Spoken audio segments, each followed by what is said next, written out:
ये दुनिया के सबसे बड़े लैंड रेस्टोरेशन प्रोजेक्ट्स में से एक की कहानी है। एक ऐसा एरिया जहां चंद साल पहले लोग जिंदा रहने के लिए फूड एड पर डिपेंड थे। जमीन बंजर थी और फसल उगाना तकरीबन नामुमकिन हो चुका था, लेकिन आज यही जमीन 5 लाख से ज्यादा लोगों को खुद कफैल बना चुकी है। सवाल ये है, क्या यही मॉडल अफ्रीका में भूख खत्म करने की चाबी बन सकता है? अफ्रीका के सहेल रीजन में एक खामोश इनकलाब जारी है।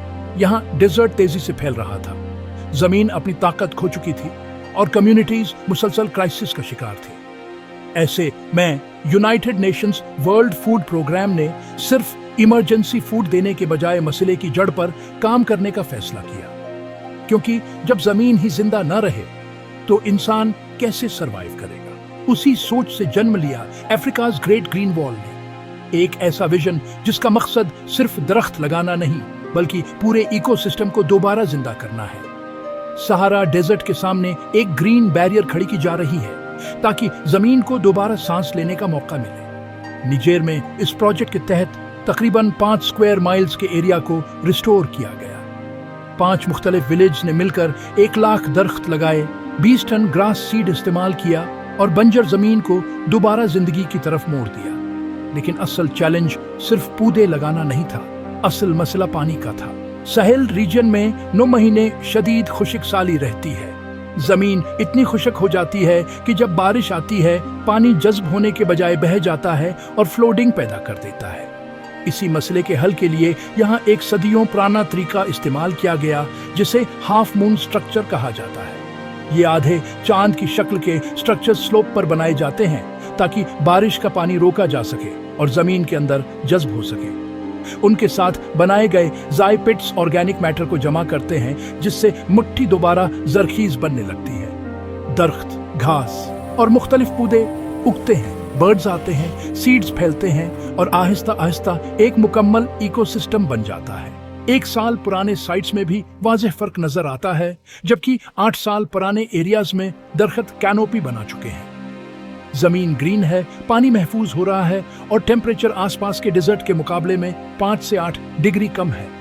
यही जगह फ्यूचर का फूड बास्केट बन रही है। बहाल होने वाली जमीन सिर्फ फसलें ही नहीं उगाती बल्कि लाइव स्टॉक के लिए चारा भी फराहम करती है। जानवर दूध और गोश्त देते हैं और दरख्त शेड, पानी और सॉइल प्रोटेक्शन मुहैया करते हैं। यही कुदरती साइकिल कम्युनिटीज को मजबूत बनाती है।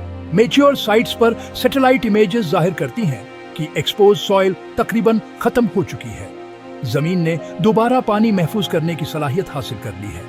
सिर्फ एक 800 हेक्टेयर साइट में 30 लाख क्यूबिक मीटर्स पानी जमीन में जज्ब हो चुका है, जिसका एक हिस्सा डीप एक्वाइफर तक पहुंचकर वाटर टेबल को रिजेनरेट कर रहा है। इसका बराह रास्त असर लोगों की जिंदगियों पर पड़ा है। करीबी विलेजेस में मार्केट गार्डन्स बनाए गए हैं जहां वेजिटेबल्स और फ्रूट्स उगाए जा रहे हैं।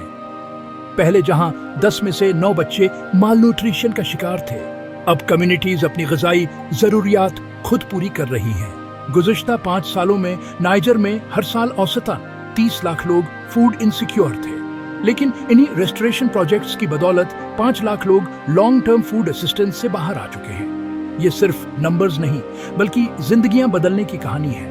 पिछले 10 साल में तकरीबन 3 लाख हेक्टेयर जमीन रिस्टोर की गई और हर रिस्टोर्ड हेक्टेयर 3 गुना एरिया पर मुस्बित असर डालता है।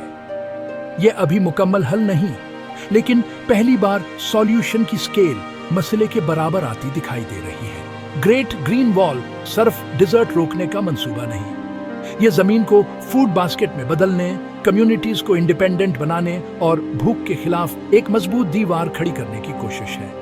असल ताकत यहाँ लोगों के हाथ में है जो अपनी जमीन को दोबारा जिंदगी दे रहे हैं। अगर आपकी क्यूरियोसिटी सेटिस्फाई हो गई हो तो वीडियो को लाइक करें और अपने दोस्तों के साथ शेयर करें।